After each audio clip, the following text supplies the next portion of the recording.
informed decision with regard to the 3 initiatives that will be decided tomorrow. Members of the committee have attended countless town halls, forums, PTO meetings in nearly every one of our schools to convey the stark reality of how crucial passage of each separate override ballot question is for our students, our faculty, and our staff, and also the residents of our community. Tonight, we will have a final opportunity to talk about the financial impacts and about the budget, our current budget update for this year. So with that, we will turn to public comment, which we have 1 person signed up to speak. The public comment is a period that's reserved for members of the public to address the school committee and for the committee to hear your concerns and perspective. We do not respond in this context, but we will listen and seriously consider your feedback. Each of us is available by phone or email if anyone wishes to have a conversation. We have just the 1 person signed up. When called, you'll be able to unmute, state your name and address, and take up to 3 minutes to share your concern with the committee. Vice Chair Kathy Shields will give you a 30-second verbal warning before your time expires. And our public commenter for tonight is Heather Tausig. Apologies, Heather. No problem. Thank you. Can you hear me? Yes, we can. Okay, wonderful. My name is Heather Tausig. I live at 120 Garland Road. I appreciate the opportunity to address you again on the topic tonight of gun violence prevention and gun safety. I am a co-founder of the Newton Gun Violence Prevention Collaborative and a member of Moms Demand Action for Gun Sense in America. We have been working with our City Council, the Department of Health and Human Services, and the Police Department to reduce gun violence in Newton through city regulations, through the education of gun owners, and with our local police and the Middlesex Sheriff's Office on a previous and upcoming gun buyback event. Newton has low gun ownership rates, but there still are over 3,000 gun licenses in Newton, which has increased 50% in the last 3 years. That means that there are many households here with guns and more likely unsecured guns. As you all know, guns are now the leading cause of death for children and teens in the United States, and teens are particularly at risk for gun death by suicide. Over 80% of minors who die by gun suicide use a gun accessible to them from their own home or that of a family member. And in the US, 4.6 million children live in homes with at least 1 loaded, unlocked firearm. Numerous school districts have publicly committed to safe storage resolutions. In fact, in the next school year, over 8.5 million students across the US will live in a district that requires schools to educate parents about the critical role of secure firearm storage in keeping students safe. Resolutions have been passed in at least 73 school districts in 17 states, including Massachusetts. This includes 42,000 children already in Massachusetts. Although State Senator Jason Lewis has introduced state legislation to promote safe firearm storage education, which would direct Massachusetts school districts to share such information with parents, we believe Newton should not lag behind its neighboring towns and cities. A few months ago at the December school committee meeting, we and you heard that NPS and the city were working on a social media campaign with information for parents and city residents. The superintendent's newsletter on December 7th shared information that linked to the information on the Department of Health and Human Services website. However, if you search for gun safety or safe firearm storage anywhere on either website, you can't find that information or information about those links. I know that both have intended to put out more information in June, both NPS and HHS, which is Gun Violence Awareness Month, but more can. There are similar efforts underway in 30 school districts in Massachusetts. And the National PTA has a position statement on gun safety and violence prevention and, quote, advocates for robust education programs to teach students, parents, and community members about gun safety and violence prevention. We have a new superintendent coming to Newton, which is very exciting news. We also for the Newton School Committee to articulate how important it is to keep our kids safe, to move forward with a safe gun storage resolution and enable NPS to take steps to reduce the chances that we will have to deal with a horrific tragedy with one of our children or families in this community. Thank you. Thank you, Heather. We appreciate hearing from you. Our public comment period is now closed, and we will turn to our update from our interim superintendent. Thank you, Tamika. Again, I want to start by thanking the entire Newton community and school community, most importantly.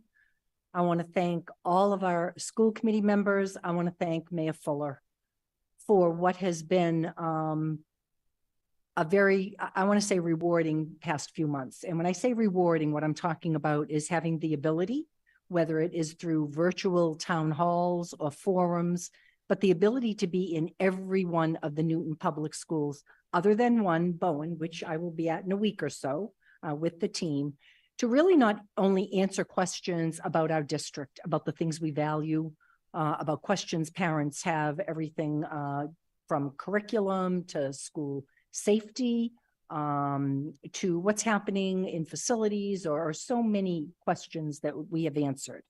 But I also want to take a look, and I want to show you just what the past couple of weeks have been like as we get to the point of tomorrow, which is your override vote here in Newton, which is Tuesday, March 14th.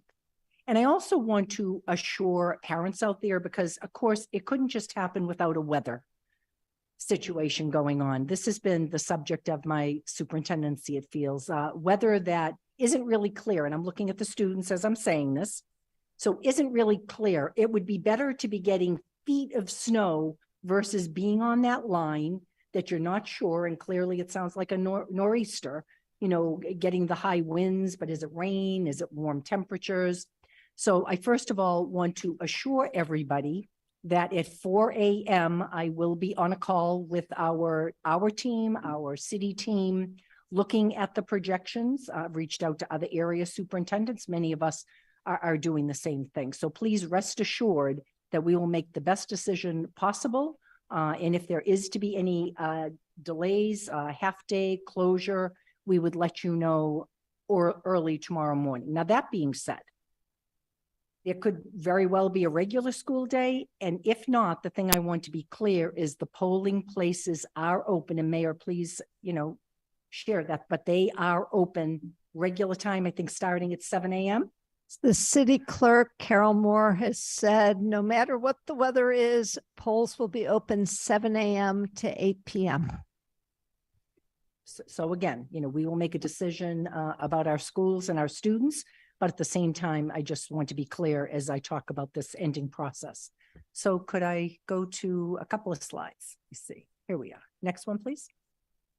So this is just the past week. And again, when I thank people, the PTOs have been wonderful. At every one of our schools, they came in early with the coffee and the goodies and that welcoming atmosphere to welcome everybody, you know, into the session. And last week we had, and you can see it up there, you know, we had Williams on Tuesday, Lincoln Elliott on Wednesday, Newton South on Thursday, Underwood on Thursday, Ainger on Friday. We had a Horace Mann Town Hall on Wednesday evening.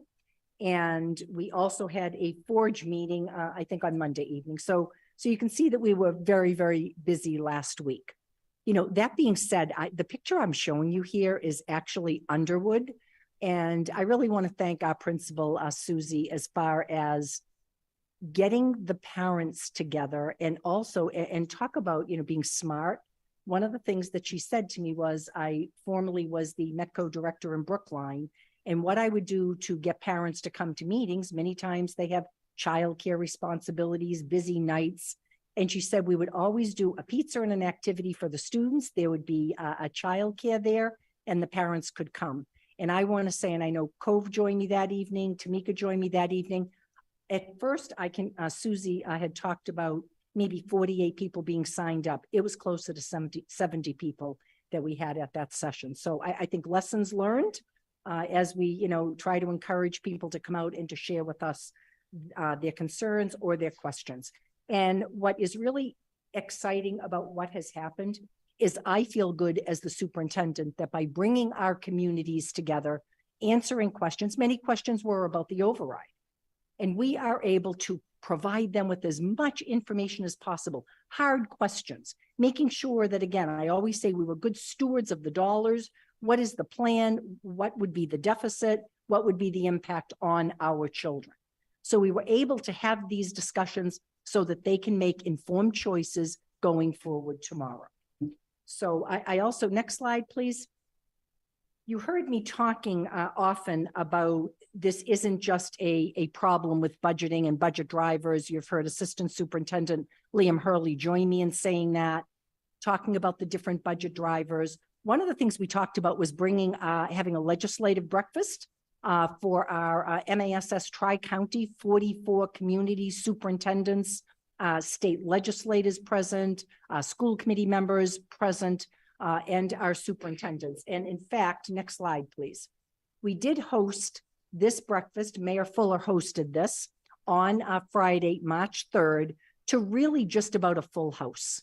And as we go through these slides, and I'll talk as we go through them, one of the things that was important is we had our students front and center, because I started welcoming everybody by making sure that people understood whether it was the Newton community, which was represented, or the 44 communities, or the Commonwealth of Massachusetts. This was about making sure our budgets are able to support the thousands and thousands of students in the Commonwealth of Massachusetts. I would like you to look before I go on. The other slide showed you the decorations. We had these beautiful paper decorations, I believe, made by students. I think it was at the Bowen School, and I think it was 3rd grade. And they are, as a matter of fact, we have them in our offices. I think they're on loan until April 24th. So goodness knows, I don't want anything to happen to these beautiful creations by our students. You see Mayor Fuller welcoming everybody. We had a PowerPoint that clearly got to the point of some of our asks. Next slide. I was able to welcome and to introduce Mayor Fuller. I was proud to do that, standing beside her during this time, supporting our students in our Newton Public Schools. And you have Dr. Anna Nolan, who also was taking part. So we had 4 superintendents that spoke at the event. Dr. Nolan spoke about a thank you to our state legislators, a thank you for supporting, whether it be CARES Act, ESSER funding, ARPA funding, all of those funds that came into our cities and towns to support our students during that time. Next slide, please. We then had, you see up there, Jeff Marsden and Armin Pyries, who are the co-chairs of the Tri-County Superintendents, really setting the stage for the day.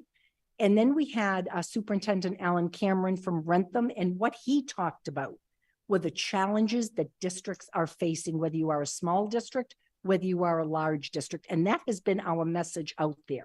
Every time we start, whether it's a town hall forum, whether it's talking to our families through the PTO meetings, we are talking about those challenges that still exists, not just in the Newton Public Schools, but in schools throughout.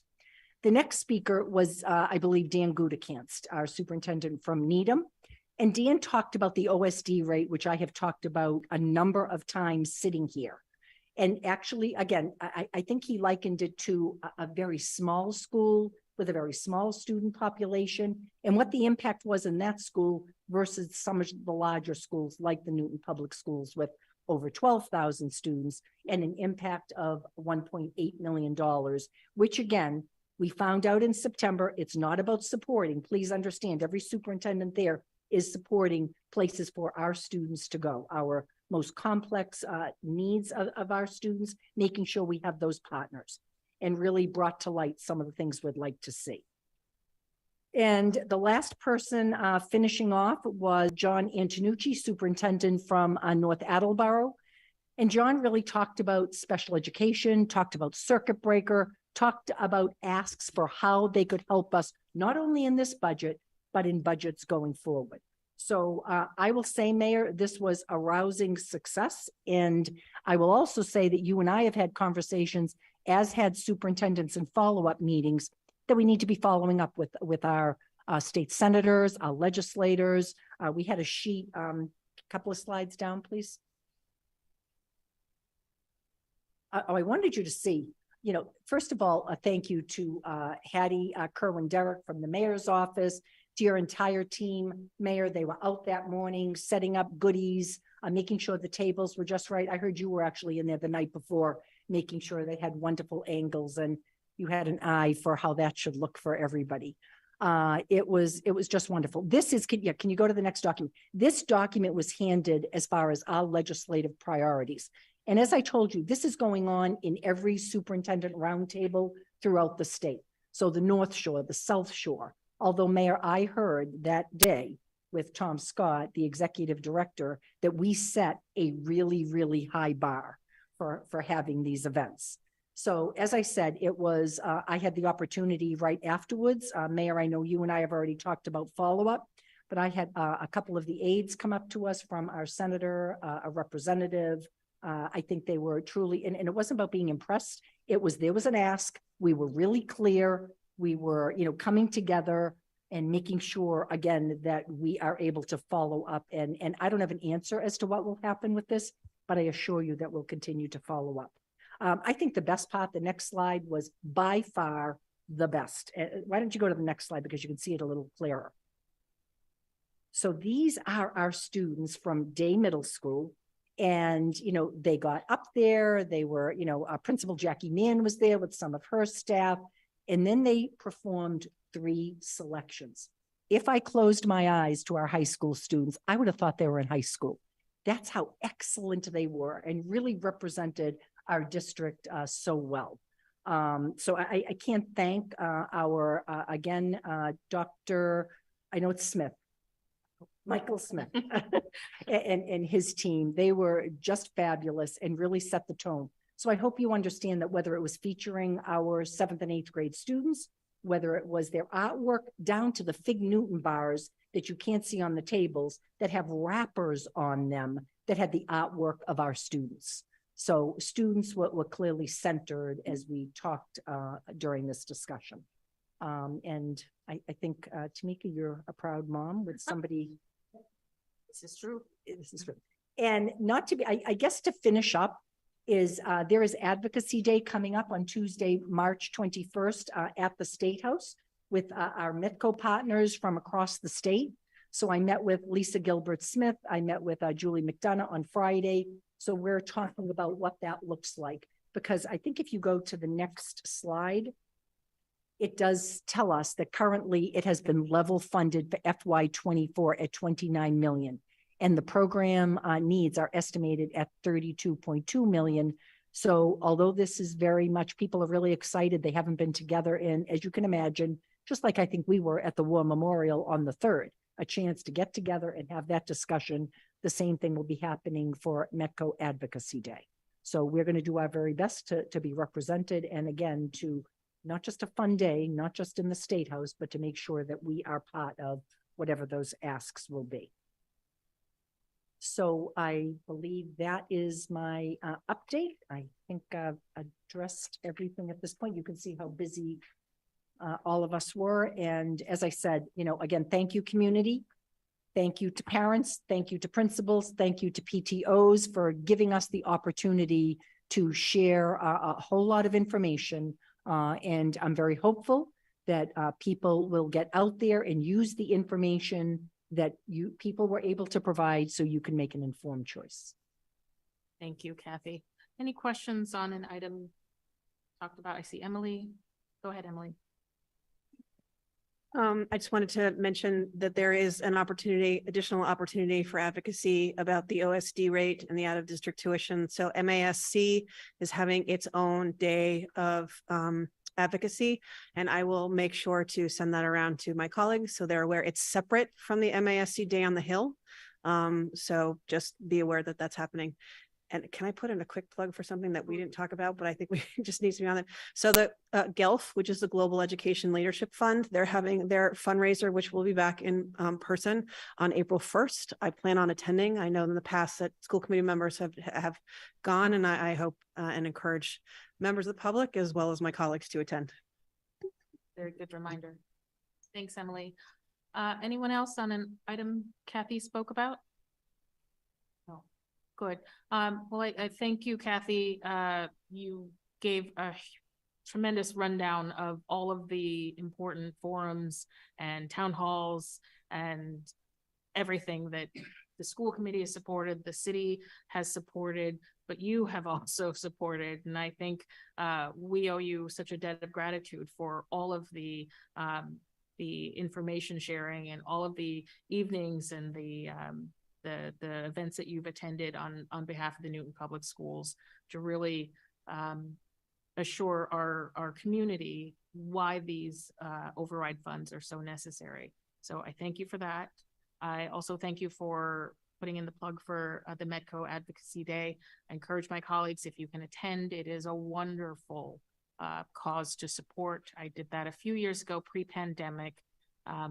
It's just an opportunity to really showcase why this program is important and advocate very strongly for continued funding. So thank you for that. Well, and again, I'd be remiss as I look out there. My team also was present every chance they got. They were present, whether it was at secondary or elementary, middle schools. So I also thank them for the hours that meant so much to us to have that opportunity. Thank you. Absolutely. Thank you. Okay, so continuing on, we have a rare instance where we don't have any items for consent. So we're going to skip over that bit and jump right into our updates and discussions. First up, we have an FY23 fiscal and operations update, including a brief FY24 budget recap and calendar revisions, which are many and complicated. Hi there, Liam. Here we have Liam Hurley, Assistant Superintendent, Chief Financial and Administrative Officer. Take it away, Liam. Thank you. Good evening, everyone. Appreciate having me here. So we are going to just get into, you have the memo before you, and I think this is a trend that we've had that we are reporting, I would say, pretty good news on our current FY23, where we are essentially showing a positive balance that is close to $1 million, and we have a budget reserve that's also about $1 million. We're showing that budget reserve is spent right now, but right now we do not have, as of right now, anything pending in that area. So we're in a pretty good position right now, which is going to position us for that FY24. So they are linked. This has been an area that we have used. Again, that money's carried forward into circuit breaker, which we use, and I think we'll likely need to have for our FY24 budget. Certainly going to rely on that pending the outcome of the override, but that is part of kind of our forecast and what we've done. A couple of areas that I just kind of wanted to highlight. Really, salaries and benefits has been positive for us in terms of saving dollars in the budget. There's been some vacancies that we've not yet filled. There's a number of benefit positions that we had budgeted that really did not come in as we had expected. So almost $1.2 million total in salary savings. A few expense line items I would just point out. On the positive side, the two big ones really have been tuition and transportation. I've talked a lot about all our tuition. This is our out-of-district tuition. We certainly have talked about what that expense is going to go up next year. We have approximately 121 students, which is similar to what we've had last year. And we're really saving in that line item right now, including some additional money we're getting for circuit breaker. And then secondly, our transportation, particularly special education transportation, we're transporting students. We are having students in, there's vans more than, having, 3, 5, 6, 7 kids in a van. So part of this is the cooperation of parents. So we're thanking them for that. A few areas to point out that are overages, and this has kind of been the theme as well for us the last couple of years. Certainly our maintenance has been an area more than $500,000. Number of things have hit that account, including NECP, including a number of boiler repairs.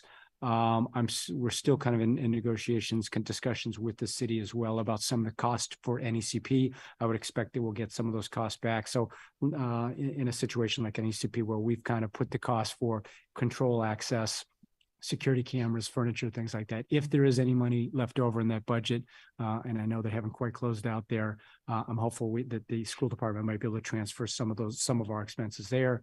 That would certainly help our bottom line in that account. Another area I would just point out certainly is equipment. So NECP also was equipment line items. We've just had a number of areas that in the equipment that also includes actually maintenance items as well. So particularly boilers or other equipment is lumped into that equipment line item. So it's not just furniture. Overall, though, kind of a pretty positive story from my perspective on this fiscal year. We have had this kind of budget review process in place. Pending the outcome of the override, we could look at potentially loosening that up for our schools. We want to make sure they're getting what they need and not deferring anything. We certainly have approved all the things that come through to us. A few other pieces that I would just point out. Again, athletics has been an area that we've been paying close attention to. That has been an area that we've kind of continued to subsidize beyond our typical budget for the year. Their salaries and transportation has gone up, and we really during pandemic, they really scaled things way back, and they're now certainly trying to ramp things up. They still are struggling with trying to find transportation as well for all of their sports. They're needing, and sometimes in some cases actually, to find coach buses, which are actually more expensive than our typical contract right now, but we can't even satisfy some of the demands on some of these games. Doing our best, but that has been an area of challenges for us. Amy reported a bit on some of our grants. Again, continues to get a lot of equipment grants and putting a lot of pieces of equipment that's either grant funded or funded out of our revolving account. It'll be interesting to watch. As you know, universally free meals are available to all our students. The first meal. Hope some of our students are taking advantage of that first free meal or not. But we're going to see, it'll be very interesting to see, and it'll have an impact on us in other districts if that continues. We're hopeful, and I think a supplemental budget has been put forward by the governor for that, but I think it's going to take some time to see what's going to happen. To me, our participation is actually up, and I really probably can, attribute that to Whitson's and trying to have a good, quality product first and foremost, but then having that first meal free, I think really does drive participation in Newton and many school districts as well. Newton is not what's called the CEP, this community eligibility program. I think there's a threshold of more than 70 or 75% of your entire student body needs to be free or reduced. Some school districts that have that have been free all along, and they've got very, very high participation, typically more than 70% in some of those districts. So it'll be interesting to see what happens in that area. Just putting a plug for the second NSF Newton Schools Foundation, which is a great contributor. That's coming up, and we're trying to advertise that, make sure that our staff are aware of the great and generous funds that we have there. And then lastly, just again, our team continues to just make sure that families are aware of the fees and the My School Bucks process. We've got a flyer that's going to go out for the athletic program just to make sure that they're aware of that, and also to make sure that they're aware that financial assistance is available for those families. So I think that's all I've got. I don't know if Kathy, if in terms of an FY24 budget overview as well, I think what I would just mention, certainly tomorrow's a huge day for us. Polls are open all day, regardless, as you've heard. I would say, get a chance, we can, talk a little bit about it, but the budget calendar, we've got kind of a calendar, if approved or not approved. And I think the idea is that if not approved, this is obviously a very serious deal for us, and that we would be pushing that calendar out a little bit, that timing. The idea, if it's approved, ideally we would be having a vote by the school committee right before the April vacation break. If it's not approved, it would be a little bit after the break. We would come back after the April school vacation, potentially have some more discussion, deliberation, and then hopefully get that vote. There's some timing that the city executive office needs in terms of getting that vote before the city council, before the July 1st date comes around for us. So I'm happy to go, line by line, but you've got the kind of those deadlines, those calendars out there. Some of those may move a little bit. I know Tanika and Lisa have been looking closely at those calendars, but that was kind of a revised version on the outcome of the override. So a lot is obviously certainly pending on that. So Kathy, I don't know if anything more on the FY24 budget that you'd want to kind of talk about. No, I think the only thing that I will talk about is we had a budget workshop the other day. We were able to, again, review if in fact there is a $6 million deficit. We continue to refine. And what I mean by refine, if the override were to pass, it makes such a difference. As I've said before, there is a much, much smaller deficit. Some of that is, I think, structural. I think it gives us an opportunity to review, some of those areas. I think that would make a difference going forward. I keep reminding everybody the 4.5 million is not just for this year. That is obviously going forward in our operating budget and allows us to make some of those structural changes that we had spoken about. So we have worked with every single department. We continue to try to refine that, but unfortunately we are prepared, if in fact the override does not pass. And as I said, it would be devastating, to services, to some of our staffing, to resources. And we've tried again to look across the board so that there's no one area, but each one of those areas reflects, impact on a student. If it is larger class size, that impacts every student at every level. If it is an opportunity lost for an extracurricular or a club or possibly a sport or a fine arts activity that impacts, a group of students, the technology. I mean, that's the one that is so concerning because we were hopeful in this budget that we could bring some of that forward. We were able to do so many wonderful things with the additional fundings we had, the one-time funding, which we knew was going to be coming to an end, and the plan to start to infuse that in our operating budget. So I think at this point, I just want people to understand that we have been all of the advocacy, all of the sharing of information, all of that, all the while, we are doing what we have to do to prepare our budget. So we are just very anxious to see where we land on Wednesday and continue working. Thank you, Leanne, and thank you, Kathy. Questions from the members?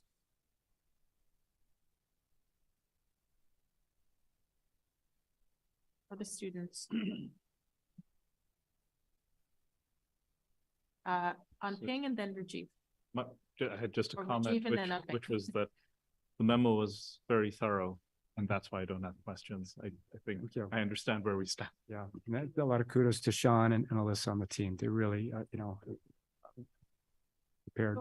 Go ahead on Ping. Thanks. Well, overall, it seems pretty positive so far. Yes. Of course, we are holding our breath and whether that will continue. We have some surplus and that's good. So it's not too painful to read through this whole piece. Just two minor issues. On the third page, we're talking about athletics and preschool. For the MPS expected to subsidize the NECP preschool program. And here next sentence says NECP program has taken excellent fee collection measures. I'm not quite familiar with this so-called excellent fee collection measures. Sure. Just Yeah, and so that's actually the tuition that families pay to attend. So our typically developing students actually pay tuition to attend Newton Early Childhood the Newton Early Childhood program, and we've got a number of kind of programs they can get into. They can get into kind of a 3-day, 4-day, 5-day. Some is a full day or a half day. So families can opt in. Again, we've actually moved the tuition to My School Bucks. So with the help of Cynthia Curtis at NECP and the business finance planning team, we've really set up a structure to make sure that we're collecting all that fee revenue, that tuition revenue. I should actually call it a tuition more so than a fee. It's a tuition that we charge families. This is typical that, again, most school districts do this, and there's certainly many private companies in Newton and all around, charging basically a tuition for families to attend. So that's basically, we've done, I think, a better job this year in collecting that tuition from families. And again, there is some financial assistance available that NECP tries to give out to its families. Well, my daughter attended this program at the Ed Center. Oh, okay. And she was at that time, we thought it was a wonderful program, and Yes.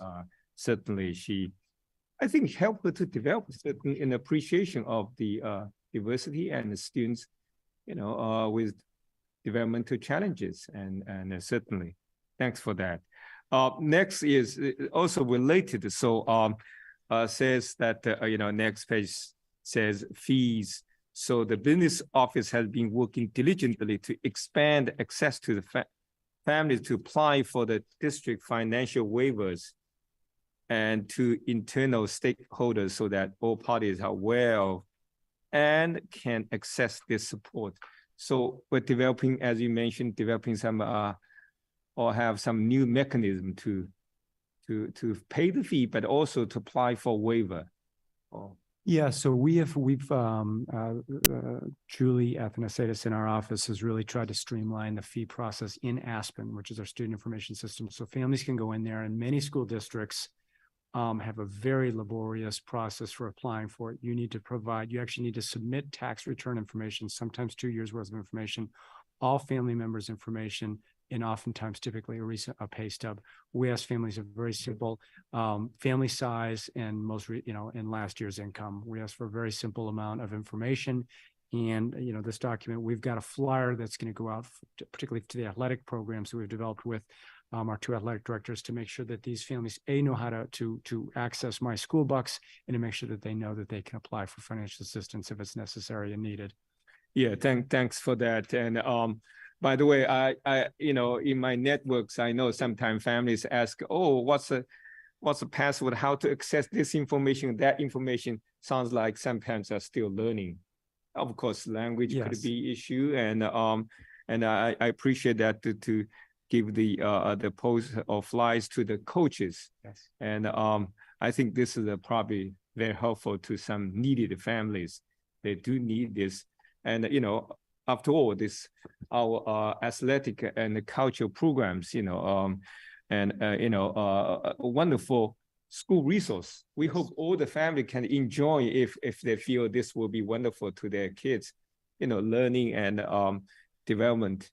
And again, I think that's wonderful for school to make efforts to reach as many families as possible and let them know, hey, there's some kind of support. If for some reason, your financial resources are not strong enough to pay all these fees, but still, we can help and appreciate that. Thanks. Thank you, Anping. Any other questions or comments? Great. Thank you, Liam. And thanks to your team as well. This was wonderfully comprehensive as an update. And we're now going to turn to the facilities update. Stephanie joining us. Stephanie was going to be, I see her. Hi, Stephanie. So yes, Stephanie's done a great job, I think, with this update, but I think was going to walk us through kind of some of these things and open it up. So Stephanie, if you're on. Hi, Stephanie, Director of Planning, Project Management, and Sustainability. Hi, good evening. Thanks for having me for the facilities update. So you have the memo in front of you, and I'm going to go pretty quickly through the major projects. I know that you've also received a fairly recent update from Public Buildings Commissioner Josh Morse on all of the major capital projects as well. So I'll go quickly, but of course we can come back to anything if there are any questions. So the Newton Early Childhood Program, as we've talked about before, the project's complete, the students are there. The project's in closeout, Public Buildings and Dave Stickney in Facilities, and is working very closely with Kathleen Browning to finalize any punch list items. We also have some IT folks over there finalizing some of their punch list items as well. I was actually out there last week looking at the traffic at arrival time in the morning, and things seem to be working fairly smoothly. We're paying particular attention to the 9 a.m. drop-off time. That seems to be where we might need to make some tweaks to some signage for parking for parents. But overall, things seem to be running fairly smoothly. The Lincoln Elliott project, we had an update with the school committee on March 1st. So the designs, the revisions to the design of the addition and some of those interior spaces that you saw have now been finalized into the plans, and the project team has moved the project into construction documents. And they'll be working on construction documents for the next few months so that we're ready to bid that project in the summer. We're anticipating that, we'll begin demolition in the early into the fall, probably in September. We've reviewed those updated plans with Maura Morse and Maura Tynes, and so that project has now moved into the next phase. The Countryside project is in feasibility phase, and I believe the last time I was here, we talked about the preliminary design program, which was submitted in January, which included the space program and the ED program, which you previously approved. We actually received comments back. The MSBA completed their review of the PDP, and we've received comments back in mid-February, and the project team has already responded to all of those comments and submitted those responses back to the MSBA. So that project has now moved into the next phase where the architect Danisco Design is developing multiple conceptual design options for the preferred path forward, which has been sort of determined in the preliminary design program to be a building for 465 students of about 75,500 square feet, a new building on sort of higher ground. There's been a lot of discussion in both the school building committee meeting that was held at the, I want to say February 28th, and then also at the community forum that was held on March 9th. The civil engineer, which is Horsley and Witten, has reviewed the analysis that they have done of the site, included an attachment that had the detailed information about their analysis. So that project is, and the Franklin Elementary School project and the Horace Mann project are also, again, on hold until we know the results of the vote tomorrow. Assuming everything goes well tomorrow, there are school building committee meetings already on the calendar for both the Horace Mann project and the Franklin School project, I believe March 20th and 21st for those projects. The Underwood and Ward enrollment and facilities study, we have gone through the designer selection process, and 2 firms submitted proposals, Raymond Design Associates, which they are the firm that is the current architect on the Horace Mann project, and then Perkins Eastman Architects, who they were the architect on the Service School project, so both very well qualified firms. So they have been interviewed, and the committee has sent to the mayor the recommendation for a selection. And so we're anticipating that project will move forward, that study will move forward as soon as the mayor completes her review of the designer selection materials. We have established an Underwood Ward working group with representation from the community, the parents, as well as staff. So once that project can move forward, we'll be scheduling a kickoff meeting for that. And that project is anticipated to be completed by December of 2023. The Cabot School project has been selected as a pilot project for a new phase for the MSBA, which is post-occupancy evaluation. We have already had a meeting with the MSBA to review what that will entail. There are 2 questionnaires, one for the parents and one for the, a similar questionnaire for parents and staff, and then also a survey as well for facilities, public buildings, and the administration. So we've already collected a number of responses to the survey for parents and staff, and the questionnaire for the facilities and public buildings has I think that's almost all completed. And then we have a site visit scheduled next Thursday for the MSBA to come and do a full day observation. It's been a great learning process. We're gathering a whole bunch of data from, it's comparing essentially how the building is functioning now compared to how it was designed. So we'll share once all of that is complete, we'll get a report back from the MSBA that we can share. We can share the results of that. And that will also help us as we move forward with all our future projects. The solar projects, I think, just a quick update from Bill Ferguson, co-director of sustainability. We have been kind of in a little bit of a holding pattern on the remaining 11 solar projects in phase 3. And those projects seem to be moving forward now. 7 of them are with Amoresco, who's done all of our previous projects. And then 4 of them are with another company called Select Energy. So that they now have approval through the law department and the purchasing department. So that seems to be moving forward.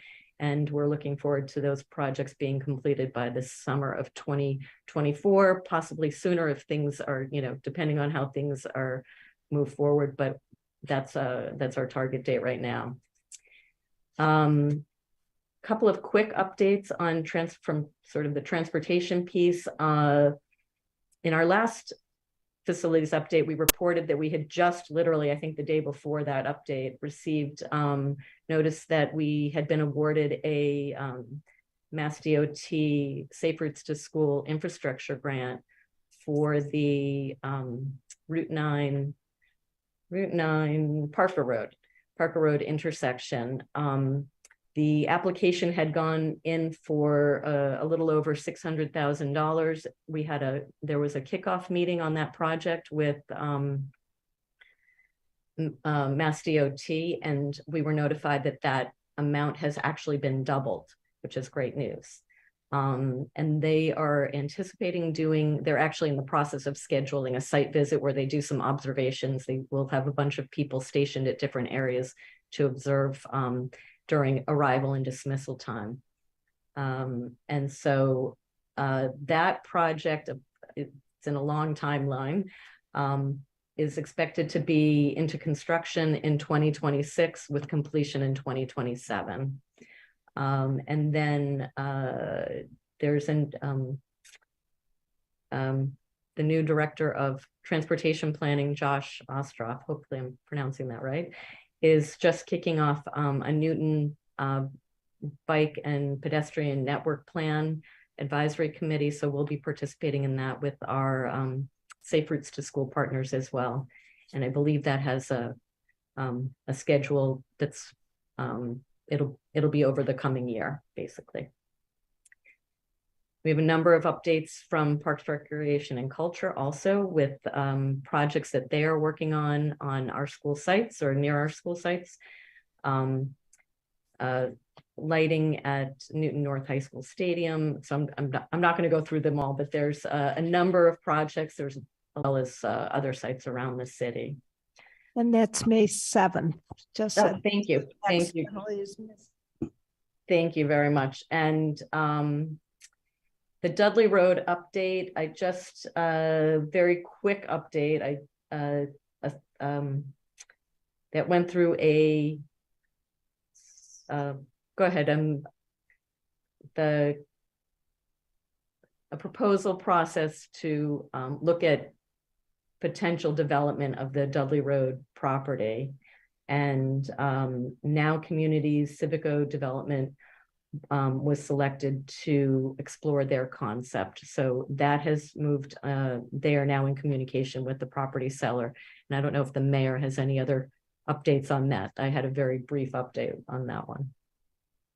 You're spot on, Stephanie. Okay.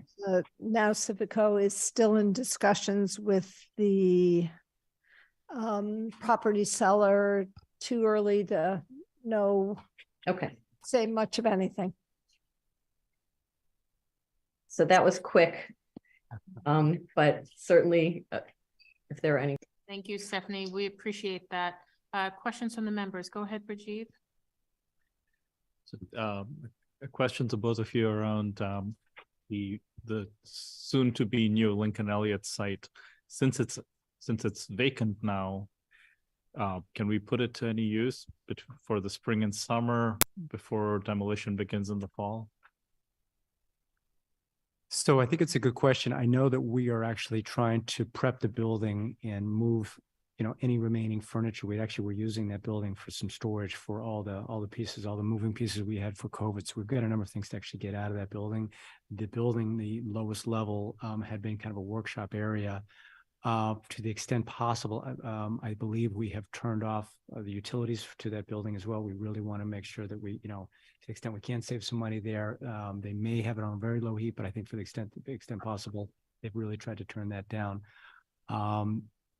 If there was any possible uses, I would be open to listen, to hearing about that. I would want to talk to the public building commissioner as well.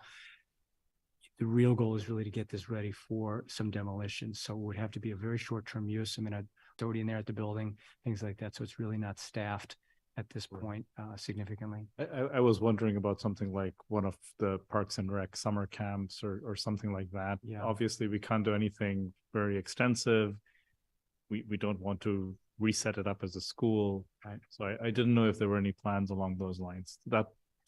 If there aren't, that's Yeah, there's absolutely not fine. really currently. I think our best thing is really to try to kind of, keep that as as it is and just get this construction going as soon as possible. We don't want to be in the way when they're ready to roll on that project from my perspective. If, certainly if Park and Rec culture wanted to use something like it for a short term, but I have a feeling that they would not be, there's not any fields yet in that space. In the condition it's in, I'm not sure would be a great option for them at this point.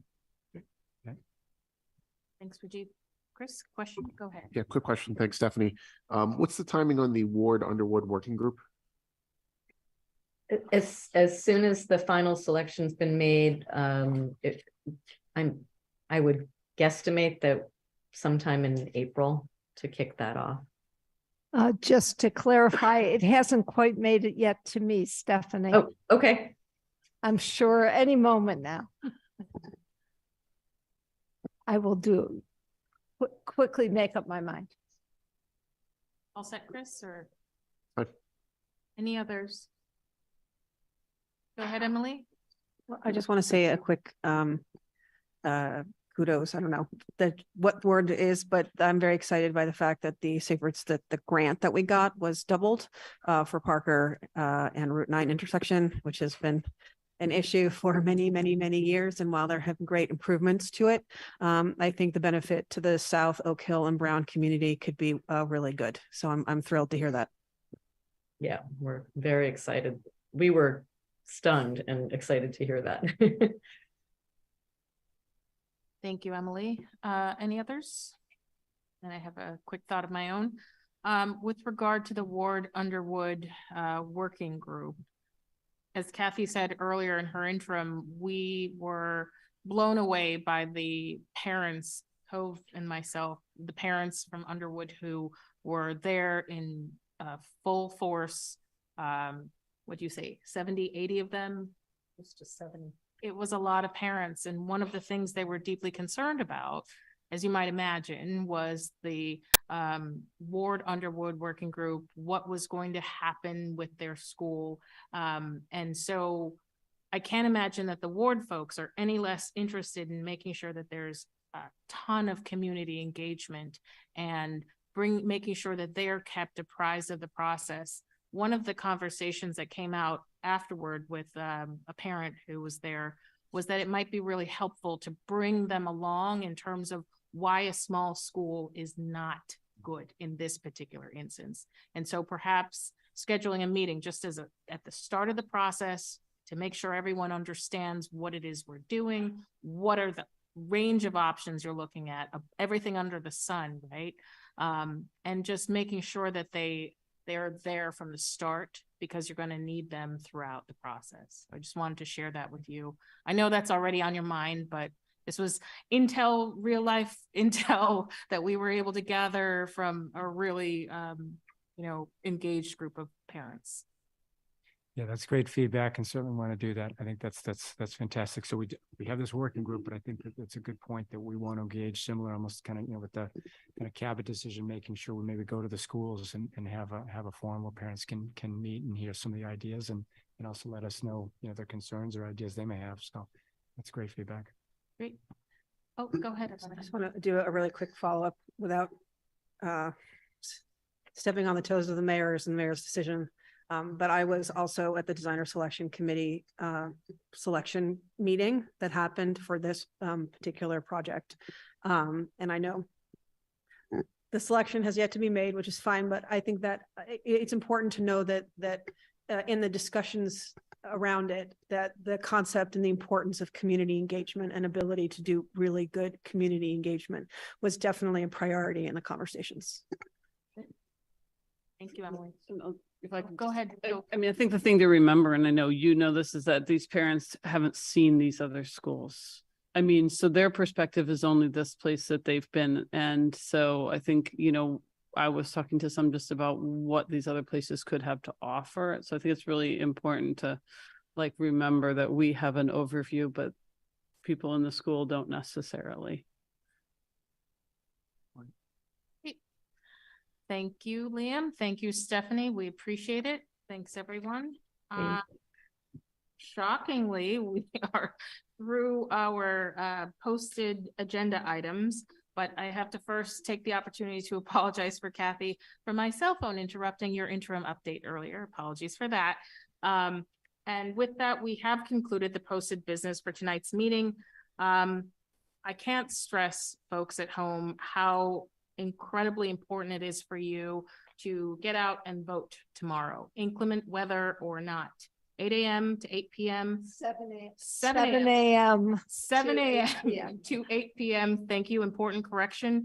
Parents, residents, and guardians, you've heard from us over these past few months. We've done our part to convey the gravity of the need for this override to infuse much needed funding to construct or renovate 2 new school buildings, a school renovation for Horace Mann, and an increase to the NPS operating budget. The school committee has tried to assure our community that we'll be good stewards of the funds by voting in support of a resolution to support all 3 ballot questions. Now it's time for us to hear from you, and we thank you in advance for getting out and voting. So our next meetings are a series of meetings around our budget. If the override passes, the superintendent will propose the budget earlier on March 24th. And if the override doesn't pass, the superintendent will propose a budget on March 29th. The budget presentation kickstarts a budget approval process where we will have many meetings throughout the month of April. And with that, our meeting is adjourned. Get out and vote, everybody. Thank you. Tamika, just quickly, I noted that on the superintendent proposed the budget calendar and the override, if you know, 2 different calendar.